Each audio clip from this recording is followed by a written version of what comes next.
আমরা আমাদের হেয়ারটাকে স্বাস্থ্যকর, ঘন, লম্বা রাখার জন্য হোমমেড অনেক কিছু ইউজ করতে পারি। যেটা আমি ইউজ করি, হোমমেড হেয়ার বাটার।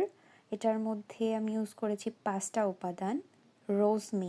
রোজমেরি চুল বৃদ্ধিতে সাহায্য করে, চুল পড়া বন্ধ করে।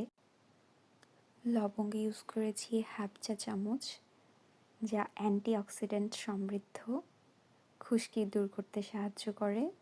দারুচিনি ইউজ করেছি ছোট 2টা, যা চুলের গোড়ায় রক্ত সঞ্চালন বাড়ায়, চুলের গোড়া শক্তিশালী করতে সাহায্য করে।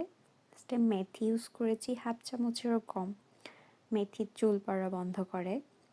লাস্টে আমি গরম পানি ইউজ করেছি এটার মধ্যে।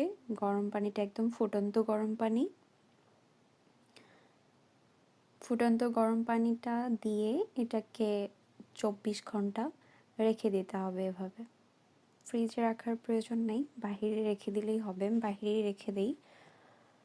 তারপর একটা চামচ দিয়ে এটাকে মিক্সড আপ করে নিলেই এটা একটা কালার ধারণ করবে। পরে 24 ঘন্টা পর এটা ঠান্ডা হয়ে যাওয়ার পর একটা স্প্রে বোতলে বা যেভাবে সুবিধা হয় চুলের গোড়ায়, স্ক্যাল্পে লাগাতে হবে।